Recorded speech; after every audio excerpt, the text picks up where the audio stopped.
तो आशा करता हूँ कि आप सभी लोग स्वस्थ होंगे। Last spring boot practical video में हमने देखा था कि कैसे डेटाबेस क्रिएट करते हैं, कैसे उसको ऑल प्रिविलेजेस देते हैं और एक टेबल एम्प्लॉय बनाई थी जिसके अंदर हमने डेटा स्प्रिंग बूट के द्वारा डाल के देखा था। साथ ही साथ हमने देखा था कि पॉम फाइल में क्या रिक्वायरमेंट होती हैं उसके लिए स्प्रिंग बूट में। तो पॉम फाइल में आप देख सकते हैं कि स्टार्टर डेटा जेपीए और कनेक्ट माइस्क्यूएल कनेक्टर जावा की एंट्री होती है। ये दो रिपोजिटरी बेसिकली एंटिटी से ट्रांजैक्शन के लिए और डेटाबेस से कनेक्शन के लिए जो है महत्वपूर्ण है। साथ में हमने देखा था कि हाइबरनेट की क्या क्या एंट्रीज होती हैं, वो एप्लीकेशन डॉट प्रॉपर्टीज फाइल में होती हैं, रिसोर्सेज फोल्डर के अंदर जो कि पड़ी होती है, जिसमें यूआरएल, यूज़र नेम और पासवर्ड जैसे कि ये चीज़ें हम रा कनेक्शन बनाने में सिंपल जावा कोड में अगर हम कनेक्शन बनाते थे पहले पुराने ज़माने में कि fibre manager dot get connection करते थे, तो उसमें हम यूआरएल पास करते थे, यूज़र नेम पासवर्ड। इसमें सिंपली आपको spring data source URL, spring data source user name, spring data source password देना पड़ेगा। साथ में ये जो spring GPA hibernate use new ID generator mapping हमने इसलिए दिया था फॉल्स, क्योंकि database was managing ID value itself. Means Spring Boot no need to bother about generating the ID value। साथ में हमने सीखा था कि लॉगिंग कैसे कर सकते हैं। तो लॉगिंग के लिए लॉगर फैक्ट्री से पर्टिकुलर क्लास की इंस्टेंस लेके और एक लॉगर इंस्टेंस बना देते हैं और इस तरह से कुछ कोड लिख लेते हैं ताकि हम मेथड के अंदर पर्टिकुलर जो भी हम लॉग प्रिंट कराना चाहते हैं वो प्रिंट करा सकते हैं। तो पिछले वीडियो में हमने देखा था CRUD रिपोजिटरी कैसे वर्क करती है। अब नेक्स्ट वीडियो में पेजिंग एंड सॉर्टिंग रिपोजिटरी का यूज़ देखेंगे।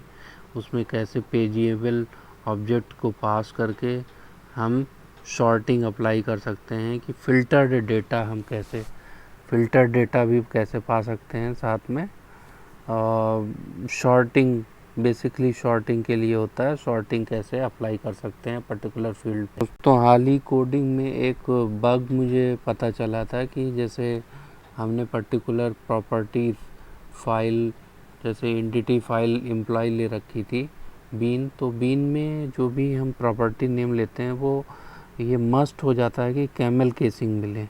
ऐसा क्यों, मैं अभी आपको बताऊंगा कि क्या बग आती है।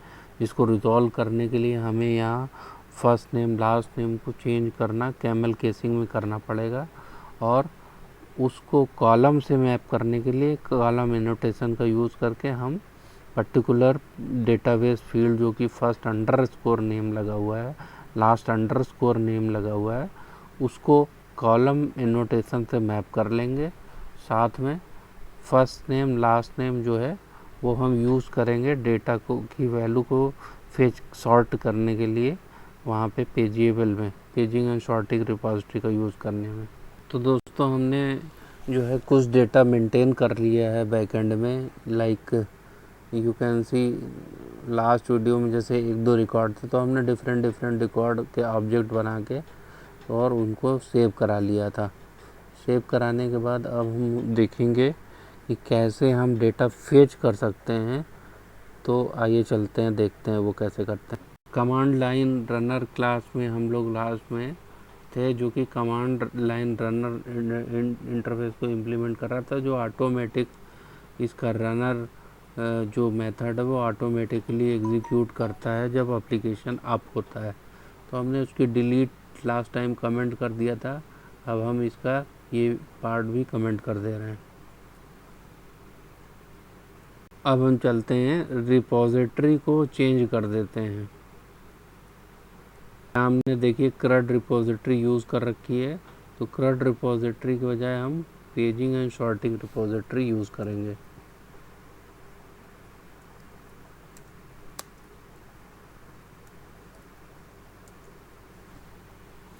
तो paging and sorting repository use कर रहे हैं तो ये कंट्रोल शिफ्ट ओ,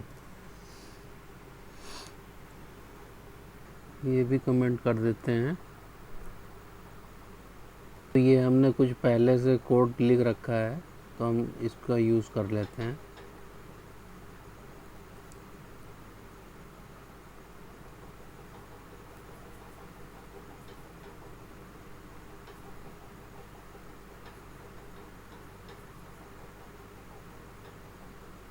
डेटा डोमेन पैकेज का बेसिकली हम लोग यूज़ करते हैं।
तो चलिए देखते हैं, इसको रन कराते हैं।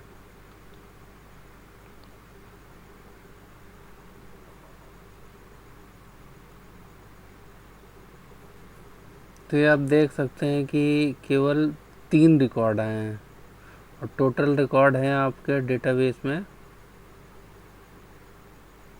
इतने, और वो भी वही रिकॉर्ड आए हैं। अब ये शॉर्टिंग हो गई यहाँ पे देखिए, इस 0 इंडेक्स पे पहला पेज होता है, फर्स्ट इंडेक्स पे दूसरा पेज होता है, तो दूसरे पेज पे 3 रिकॉर्ड इसको चाहिए। तो पहले पेज पे एक तो 3 रिकॉर्ड इसके हट गए, फिर दूसरे पेज पे 3 record Ramesh, Vineet, Kavita, I think यही होंगे, आशीष, मनीष एंड रमेश। तो सॉर्टिंग इन्होंने एज पे लगा रखी है। अगर एज देखें, एज की सॉर्टिंग लग रखी है, उसी हिसाब से अगर मान लो यहाँ पे सॉर्टिंग लिखते हैं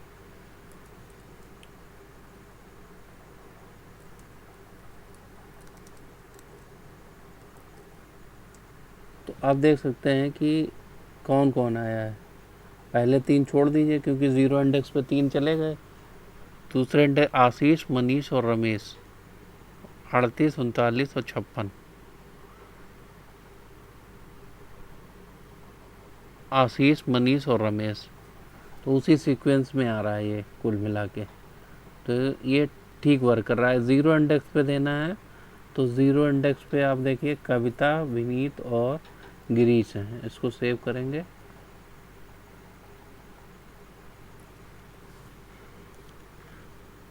तो ये देखिए कविता, विनीत और गिरीश 0 इंडेक्स पे। और अगर हम लास्ट इंडेक्स पे जाएंगे तो एक ही रिकॉर्ड आई थिंक मिलेगा।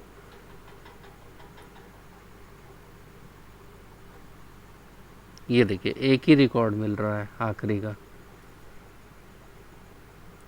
तो आई होप दोस्तों ये चीज़ आपको समझ में आई होगी।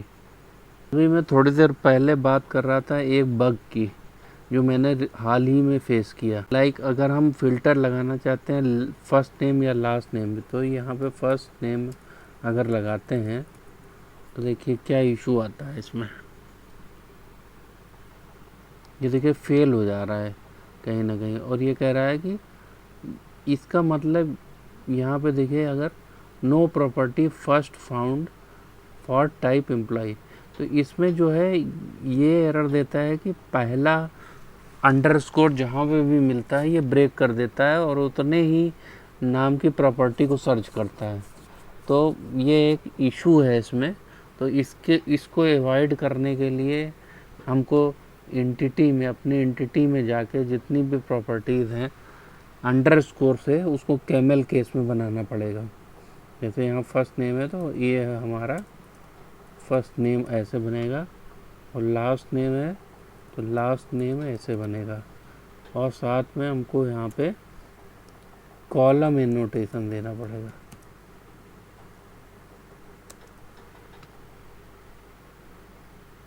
और यहाँ पे नेम से मैप कराना पड़ेगा।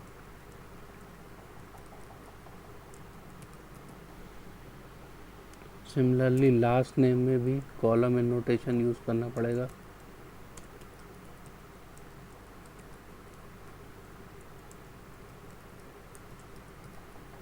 अब ये डेटाबेस है तो इसकी मैपिंग हो गई।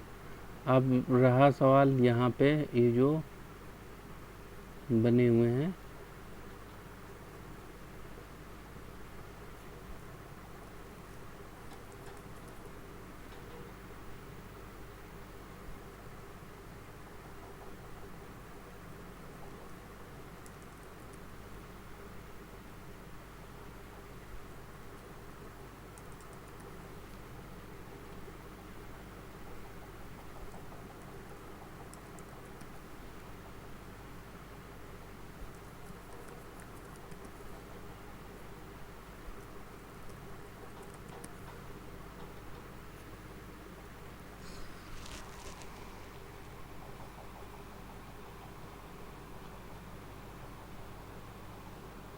तो देखिए दोस्तों अभी भी ये रिजॉल्व नहीं हुआ। इसका मतलब है कि सेटर गेटर भी इसी नाम के होने चाहिए।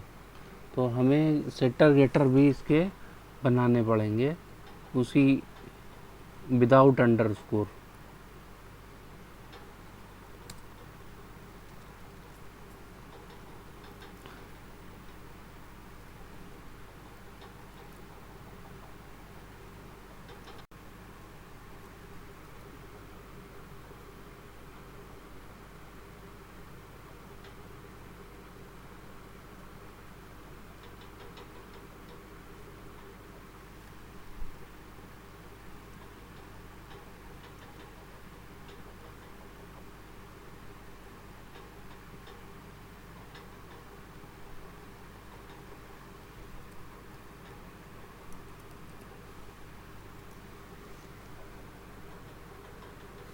तो देखिए दोस्तों यहाँ पे फर्स्ट नेम सिंपली लिख दिया हमने और ये आने लगा।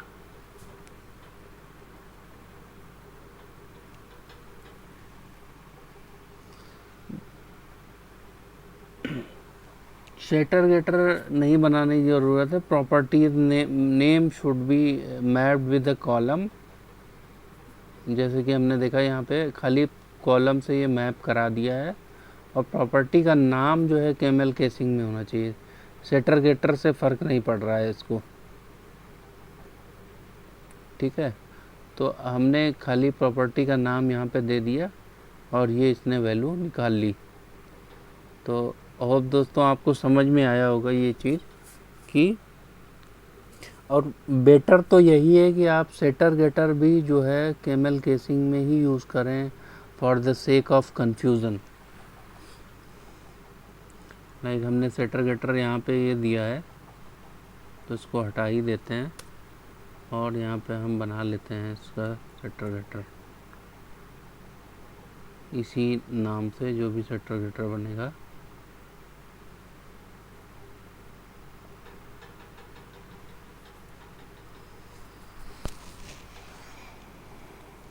तो होप दोस्तों आपको पेजिंग एंड सॉर्टिंग रिपोजिटरी का यूज़ करना आ गया होगा। एक्स्ट्रा यही होता है इसमें कि आप सॉर्टिंग कैसे कर सकते हो। सॉर्टिंग आप ऐसे कर सकते हो कि एक पेजिएबल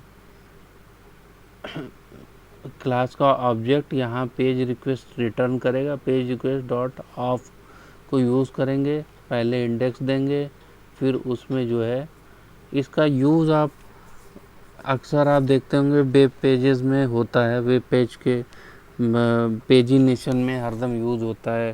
पहले इंडेक्स, चौथे इंडेक्स, ऊपर से अगर आप शॉर्टिंग पास कर रहे हैं पर्टिकुलर कॉलम नेम में क्लिक कर रहे हैं तो शॉर्टिंग भी हो जाए पर्टिकुलर पेज पे। तो ये सब चीज़ें ये ऑटोमेटिकली हैंडल करता है। तो इसमें आपको ज़्यादा परेशानी होने की ज़रूरत नहीं है।